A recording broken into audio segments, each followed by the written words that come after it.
بسم اللہ الرحمن الرحیم۔ السلام علیکم ورحمۃ اللہ وبرکاتہ۔ معزز ناظرین کرام، میں ہوں فردوس رضا، آپ دیکھ رہے ہیں ایم ایف تعلیمات۔ حضرات محترم، امید ہے کہ آپ سب خیریت کے ساتھ ہوں گے۔ دعا ہے کہ اللہ تعالیٰ آپ سب کو سلامت رکھے، اپنی حفظ و امان میں رکھے۔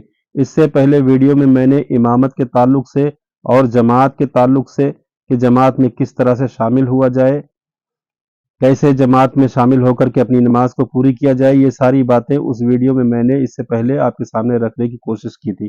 کچھ باتیں جو ادھوری رہ گئی وہ اس ویڈیو میں آج آپ کے سامنے رکھوں گا کہ ایسی کون سی صورت ہے کہ کب فرض نماز توڑ کر کے جماعت میں شریک ہوا جائے۔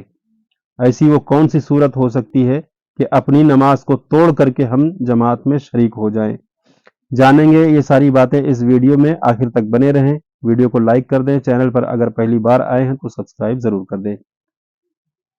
کسی نے 4 رکعت والی فرض نماز اکیلے شروع کی، یعنی 4 رکعت نماز فرض کی اکیلے شروع کر دی اور ابھی پہلی رکعت کا سجدہ نہ کرنے پایا کہ وہی جماعت شروع ہوئی، تو اپنی نماز توڑ کر جماعت میں شریک ہو جائے۔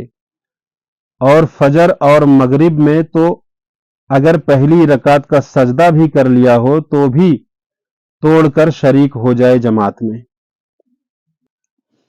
4 رکعت والی نماز میں اگر پہلی رکعت کا سجدہ کر لیا ہو تو نماز نہ توڑے، بلکہ 1 رکعت اور پڑھ کر 2 پر قاعدہ کر کے سلام پھیر دے کہ جماعت میں شامل ہو جائے۔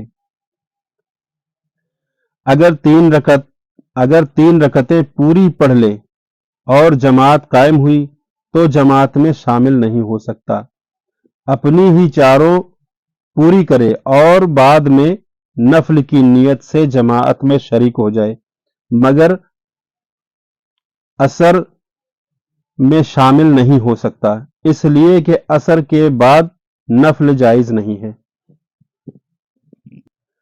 4 رکعت والی نماز میں تیسری رکعت کا ابھی سجدہ نہ کیا تھا کہ جماعت شروع ہو گئی، تو نماز توڑ دے اور جماعت میں شریک ہو جائے۔ نماز توڑنے کے لیے بیٹھنے کی ضرورت نہیں ہے کہ بیٹھے گا، سلام پھیرے گا تو ہی نماز ٹوٹے گی، بلکہ کھڑے کھڑے توڑنے کی نیت سے ایک طرف سلام پھیر دے۔ نفل یا سنت یا قضا شروع کی اور جماعت قائم ہوئی تو نماز نہ توڑے، پوری کر کے شامل ہو۔ البتہ اگر نفل 4 رکعت کی نیت سے شروع کی ہو تو 2 رکعت پر توڑ دے، تیسری اور چوتھی رکعت میں ہو تو پوری کرے۔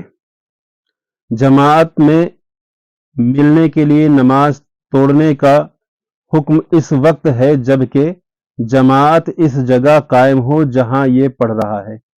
اگر یہ گھر میں پڑھ رہا ہے اور مسجد میں جماعت قائم ہوئی تو توڑنے کا حکم نہیں ہے، یا یہ ایک مسجد میں پڑھ رہا ہے اور جماعت دوسری مسجد میں شروع ہوئی تو نہیں توڑ سکتا، اگرچہ ابھی پہلی رکعت کا سجدہ نہ کیا ہو تب بھی نہیں توڑ سکتا۔ قیام اور رکوع اور سجود اور قاعدہ اخیرہ میں ترتیب فرض ہے۔ اگر قیام سے پہلے رکوع کر لیا پھر قیام کیا تو وہ رکوع جاتا رہا، اگر بعد قیام پھر رکوع کرے گا تو نماز ہو جائے گی، ورنہ نہیں۔ یوں ہی رکوع سے پہلے سجدہ کرنے کے بعد اگر رکوع پھر سجدہ کر لیا تو ہو جائے گی، ورنہ نہیں۔ جو چیزیں فرض ہیں ان میں امام کی پیروی مقتدی پر فرض ہے، یعنی اگر فرض چیزوں میں سے کوئی چیز امام سے پہلے ادا کیا اور امام کے ساتھ یا امام کے ادا کرنے کے بعد ادا نہ کیا تو نماز نہ ہوگی۔